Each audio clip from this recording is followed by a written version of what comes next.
Pizza म्हटलं की बाहेरचा मैदा आणि खूप सारं चीज, पण आजचा पिझ्झा आहे एकदम वेगळा.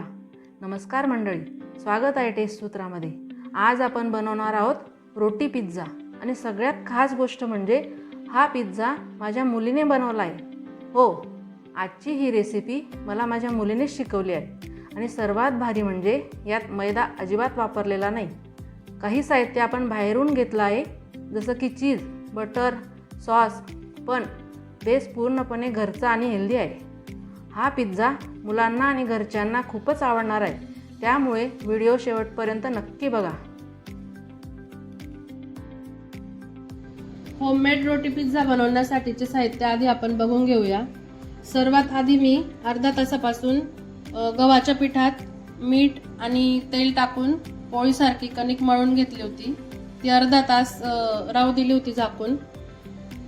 त्याच्यानंतर बारीक कापलेला शिमला मिरची, टोमॅटो, कांदा, चिली फ्लेक्स, ऑरिगॅनो, कट करून घेतलेलं पनीर, स्वीट कॉर्न, चीज आणि बटर एवढं साहित्य आपल्याला लागणार आहे. सर्वात आधी आपण पिझ्झासाठी लागणारी पोळी लाटून घेऊ.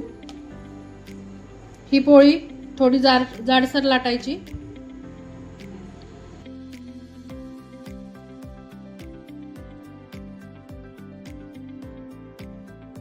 आता गॅसवर मी पॅन ठेवला होता, त्याच्यात ही बनवलेली पोळी एका बाजूने मी शेकून घेते.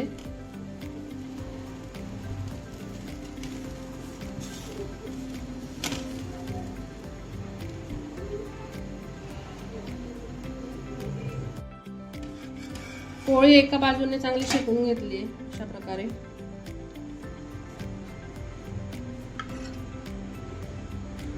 आता आपला पिझ्झा बेस तयार झाला आहे. आता आपण पनीर तळून घेऊ, म्हणजे खाताना कच्चं लागत नाही.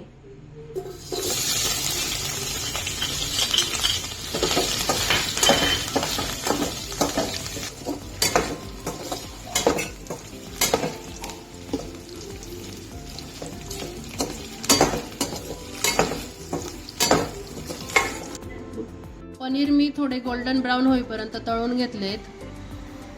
आता आपण पनीर ज्या कढईत तळले त्याच कढईत भाज्या पण थोड्या शिजवून घेऊ.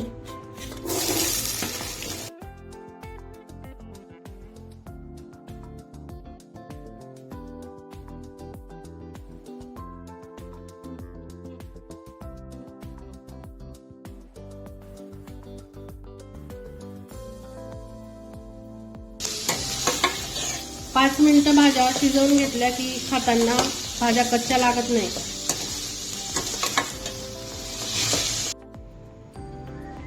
आता आपल्या भाज्या शिजून तयार झाल्या आहेत. आता आपण पिझ्झा तयार करायला घेऊया. इथे मी डॉक्टर ओटकरचं पिझ्झा टॉपिंग वापरते.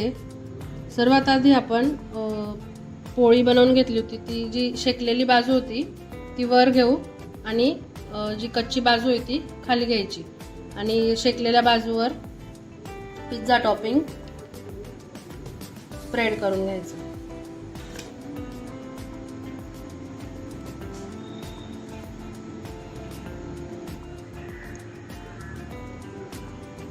पिझ्झा टॉपिंग लावताना थोडा टोमॅटो सॉसही लावायचा.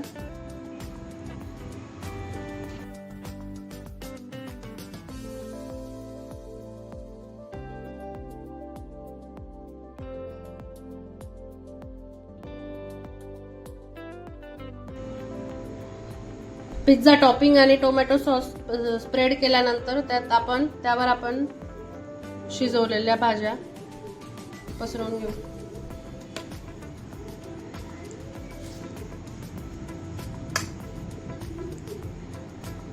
भाज्या पसरवल्यानंतर त्यावर पनीरचे तुकडे,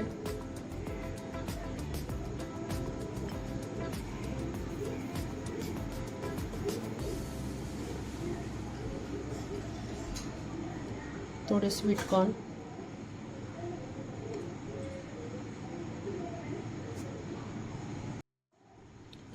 टाकून झाल्यानंतर त्यावर सगळीकडे चीज किसून घ्यायचं.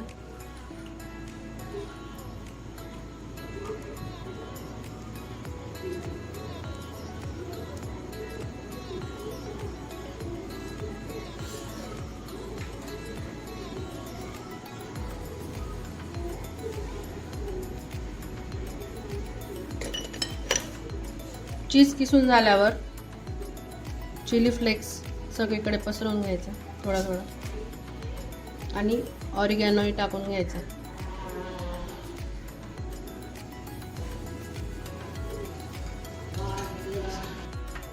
आता पिझ्झा बेक करण्यासाठी पॅनमध्ये थोडं बटर लावून घेतलं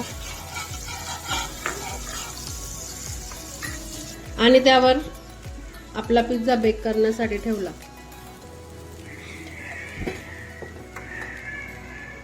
आणि वरून झाकण ठेवायचं. आता लो फ्लेमवर 8 ते 10 मिनिटासाठी पिझ्झा बेक करायला ठेवलाय. पिझ्झा बेक करायला ठेवून आपल्याला 5 मिनिटं झाले. 5 मिनिटानंतर चेक करून घ्यायचंय बेस शिजलेला आहे की नाही व्यवस्थित. आपला बेस चांगल्या प्रकारे शिजलेला आहे. आता गॅस बंद करून द्यायचा आहे. तर 5 ते 6 मिनिटातच आपला पिझ्झा बेक होऊन रेडी झालेला आहे. तुम्ही बघू शकता किती चीजी आणि टेस्टी पिझ्झा आपला तयार झालेला आहे.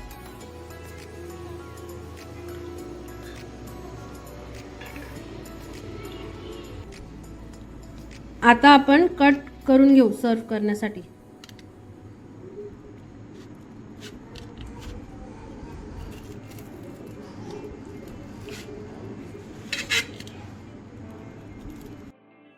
बघितलंत का किती सोप्या पद्धतीने घरच्या घरी मस्त पिझ्झा तयार झाला. हा रोटी पिझ्झा तुम्ही पण घरी नक्की ट्राय करा. मुलांना आणि घरच्यांना खूपच आवडेल. ट्राय केल्यावर मला कमेंटमध्ये नक्की सांगा कसा झाला. व्हिडिओ आवडला असेल तर लाईक करा, कमेंट करा आणि हा व्हिडिओ आपल्या मित्रमैत्रिणींना आणि परिवाराला नक्की शेअर करा. अशाच खास आणि टेस्टी रेसिपीजसाठी टेस्ट सूत्राला सबस्क्राईब करायला विसरू नका. पुन्हा भेटूया एका नवीन भन्नाट रेसिपीसोबत. धन्यवाद.